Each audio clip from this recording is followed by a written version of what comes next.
Datang seorang laki-laki, "Ya Rasulullah, izinkan aku mati syahid."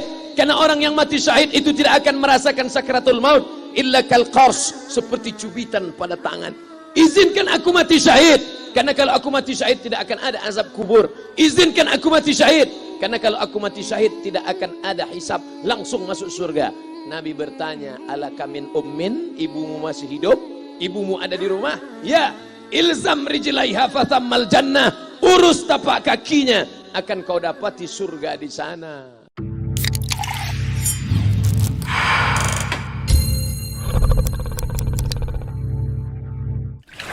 Haji Halim sedang menunjukkan begini cara sayang kepada ibu.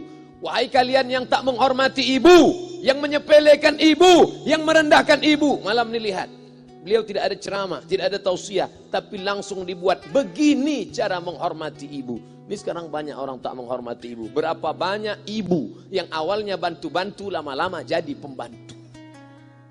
Dulu dia tidak tarawih, kenapa? Karena kita menangis merengek di rumah. Sekarang di hari tuanya dia tidak tarawih juga. Kenapa? Dia menjaga cucunya. Berapa banyak itu terjadi? Jangan sampai. Dia tidak pernah menolak cucunya, dia sayang. Tapi kita yang berpikir, berapa kali dia tidak jadi sholat duha karena kita kencing di kaitnya. Berapa kali dia tidak tarawih karena kita menangis merengek sampai subuh datang.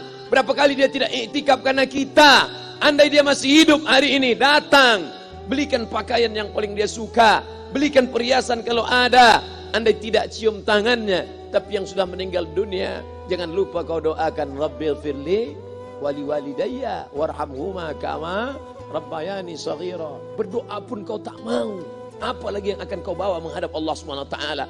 Meregang nyawa dia melahirkan engkau. 9 bulan 10 hari kau menumpang di perutnya. 2 tahun kau menyusu, melahirkan, menetes darahnya dalam badanmu. Andai kau gendong dia dari Palembang, jangan sebut Palembang lah Pak Ustaz, dari Pekanbaru Riau, kau gendong dia sampai ke Makkah, kembali lagi, belum tentu dapat menebus satu teriakannya saat melahirkanmu. Lalu apa yang bisa kau lakukan? Datang seorang ibu pergi ke tempat servis HP. "Nak, tolong anak lihatkan HP saya rusak kayaknya." Dia periksa, "Ini enggak rusak, Bu." Terus, "Memang anak ibu enggak nelpon." "Kenapa kau tidak telepon?"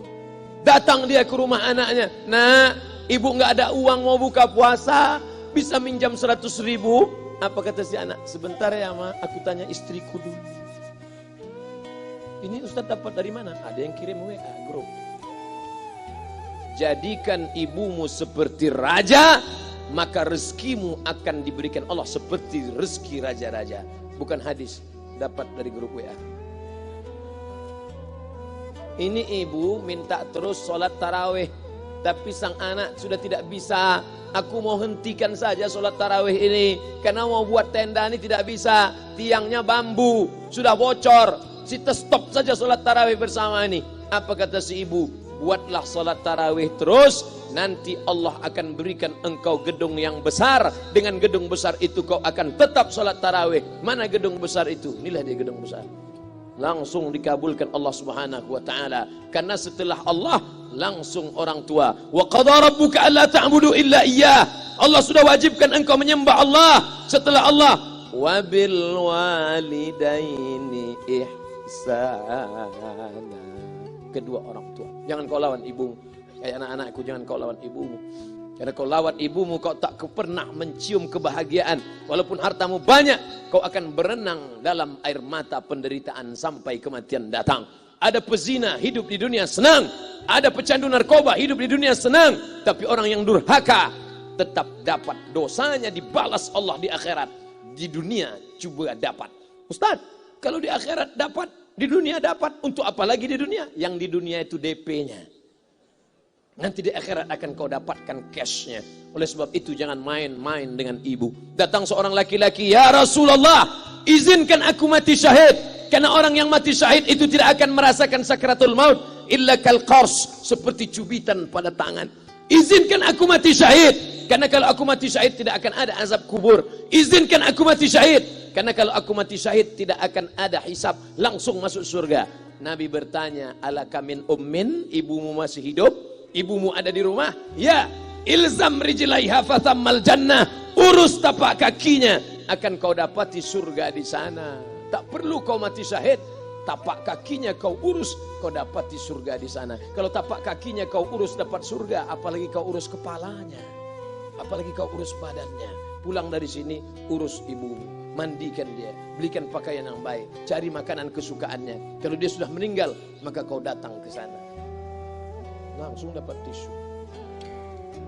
Bapak Ibu yang dimuliakan Allah Subhanahu wa taala. Ini Ustadz suaranya menggelegar nih, marah apa? Enggak, saya tak marah. Terus dikasih Haji Alim buka nasi kuning tadi, makanya suara menggelegar. Dimasukkan Pak Kapolda daging sama ayam 3. Masya Allah, ini kari Palembang nih Pak Ustadz. Mantap, menggelegar suara kita di rumah.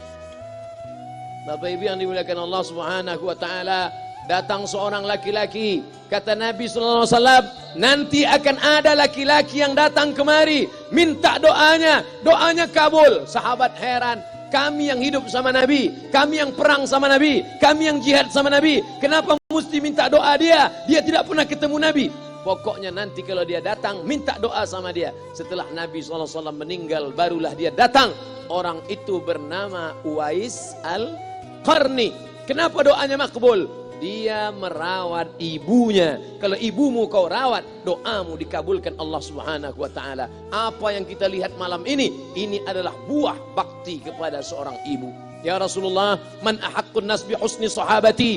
Siapa yang paling layak mendapatkan baktiku? Ummuka. Siapa lagi? Ummuka. Siapa lagi? Ummuka. Ibumu, ibumu, ibumu. Summa man? Siapa lagi? Abuka. Kami, Ustadz, Jenderal Bintang 5, alim ulama, kami hanya dapat 1, sedangkan kalian ibu dapat 3. Ibumu, ibumu, ibumu. Kenapa ibu dapat 3? Karena ibu bisa melakukan 3. Ibu mengandung, ibu melahirkan, ibu menyusukan. Kalau bapak mau dapat 3, coba yang 3. Pulang dari sini, pergi ke tempat jual kelapa muda, beli 1. Jangan dibelah, ikat di perut 9 bulan 10 hari. Kalau mau merasakan melahirkan, pulang dari sini, pergi ke tempat jual mangga. Telan bulat-bulat, keluarkan bulat-bulat. Emang enak jadi perempuan. Mereka luar biasa. Tanya ibumu, berapa kali dia meninggalkan puasa Ramadan? Saat mengandung engkau, 30 hari dia tak puasa. Saat menyusukan tahun pertama, 30 hari dia tak puasa. Saat menyusukan tahun kedua, 30 hari dia tak puasa. Saat dia mau ganti qadha tahun berikutnya, adik mau menyusul. Hari ini dia belum mengqadha puasanya, dia terhutang di hadapan Allah. Lalu apa yang bisa kau lakukan? Malam ini betul-betul disadarkan. Alhamdulillah, ibu saya masih hidup, umurnya 70 tahun. Saya akan pulang dari kajian malam ini. Nampaknya malam ini saya yang ceramah, saya yang tausiah, tapi saya mengambil pelajaran. Pulang dari sini saya akan lebih sayang pada emak saya. Saya lebih cinta kepada ibu saya. Saya malu, saya hanya pandai berceramah, berkata, tapi orang sudah mengamalkannya langsung. Haji Alim membelikan gelang ibunya 2 kali sampai 4 kali setahun. Gelang cincin. Sudah dibelikan 2 bulan, hilang. Kemana? Ada orang susah tadi aku kasih. Ternyata itu yang membuat rezeki melimpah ruah. Maka rezeki buah yang sudah matang harus kita joloknya dengan apa? Dengan berbakti kepada ibu. Ibu. Bapak Ibu yang dimuliakan Allah, saudara-saudaraku yang dimuliakan Allah Subhanahu wa taala. Ibu ini luar biasa. Sampai-sampai ibu, Ustaz jangan nunjuk pakai tangan kiri lah. Oke, pakai kanan. Ibu, andai ngomong ibu salah, tetap dikabulkan Allah Subhanahu wa taala. Ada seorang ibu memanggil anaknya, "Ya Juraij, wahai Juraij." Anaknya sedang beribadah. Ibadah pada Allah atau nyambut ucapan ibu? Allah lebih mulia, dia diam. "Ya Juraij." Dia tetap diam. "Ya Juraij." Dia tetap diam. Dia tidak jawab seruan ibunya. Sampai akhirnya ibunya berkata, apa kata ibunya? "Allahumma la tumitshu hatta turihi wujuhal mumisat." Jangan matikan Juraij sebelum matanya melihat wanita, maaf, tunasusila. Jangan matikan Juraij sebelum matanya melihat wanita tunasusila, WTS PSK, orang nakal, orang jahat. Tidak mungkin ahli ibadah matanya melihat orang jahat. Tapi takdir berkata lain. Tak lama setelah ucapan sang ibu, ada seorang WTS PSK hamil, tidak diketahui suaminya, ditangkap, ditanya, siapa yang menghamilimu? Apa kata si perempuan? Yang menghamiliku adalah Juraij. Sampai Juraij ketika difitnah, perempuan wanita susila itu ditanya, siapa yang menghamilimu? Ternyata dia berkata, Juraij. Akhirnya mereka menangkap Juraij. Juraij, ternyata engkau selama ini pura-pura saja menjadi pelaku ibadah. Engkau ternyata sudah menghamili perempuan ini. Mereka menghancurkan tempat ibadah Juraij. Tapi kemudian Juraij sabar. Dia katakan, nanti tunggu anak itu lahir, kalian baru tahu. Setelah tak lama anak itu pun lahir. Dan mereka bertanya kepada anak kecil yang belum bisa bicara, ya gulam, wahai anak kecil, man abuka, who is your father? Siapa bapakmu? Hai anak kecil, siapa bapakmu? Juraij menusuk pusar anak itu dengan telunjuknya. Dia mau tunjukkan kepada orang ramai bahwa dia tidak salah, dia tidak pezina, dia tidak melakukan perbuatan dosa. Ya gulam, hai anak kecil, man abuka, siapa bapakmu? Apa kata anak kecil itu? Boy. Sapi. Boy, penjaga sapi. Pengembala sapi. Bapakku pengembala sapi. Barulah orang Yahudi tahu. Ternyata Ra'il Ghanam yang menghamili PSK perempuan jahat tadi adalah penggembala sapi. Lalu kenapa fitnah itu terjadi? Allah mengabulkan doa si ibu sebelum Juraij mati. Matanya pernah melihat wanita tuna susila. Oleh sebab itu ibu jangan sampai kalau marah sama anak memanggil anak dengan kata-kata yang tak baik. Setan. Hantu. Kalaupun marah panggil dia, calon wali kota. Sini sebentar. Kalau marah betul, calon gubernur. Sini sebentar. Doa ibu dikabulkan Allah Subhanahu wa taala. Saya setahun setiap bulan Februari ceramah di Kuala Lumpur seminggu. Kuala Lumpur, Selangor, Sarawak, Kuching, kemudian Malaka, Ipoh, Negeri Sembilan. Ketika saya tausiah datang ibu-ibu makcik Malaysia. Assalamualaikum, waalaikumsalam. Ustaz Somad, ya. Saya nak jumpa dengan emak Ustaz. Loh, ngapa jumpa emak saya? Jumpa saya lah. Ustadz pasti dididik oleh seorang ibu. Saya ingin jumpa ibu Ustadz. Saya sangka dia mau jumpa saya. Ternyata ibu di tengah para habaib. Diambil diri seorang profesor. Dibalik diri seorang gubernur, wali kota, kapolda. Di dalam diri mereka ini adalah orang-orang luar biasa. Tapi dilahirkan oleh perempuan-perempuan yang super luar biasa. Betul? Mereka ini semua dibesarkan perempuan. Makanya ada ungkapan al-jannatu tahta aqdamil ummahat, surga di bawah telapak kaki ibu. Tapi ada yang mengatakan itu dulu Pak Ustadz, sekarang sudah berubah, surga di bawah telapak kaki babysitter. Karena banyak yang menitipkan anaknya kepada penitipan anak. Jangan Bu, walaupun kau wanita karir, tidak seberapa itu. Tidak dapat kau tebus kehilangan masa-masa manja mereka dengan pendidikan. Ini banyak ibu-ibu sekarang sudah tidak lagi mengurus anaknya.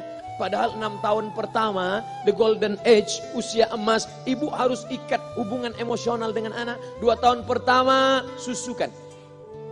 2 tahun kedua, lompat-lompat, lari-lari, lucu-lucu. 2 tahun ketiga, mulai menghafal surat-surat pendek. Umur 7 tahun, baru dia sholat. Begitu. Sekarang banyak. 2 tahun pertama dia titipkan ke Al-Baqarah sapi betina. 2 tahun kedua dia titipkan ke PAUD dan BUUD. 2 tahun ketiga dia titipkan ke TK. Akhirnya anak putus kontak. Setelah anak remaja baru ibunya nanya, Ustadz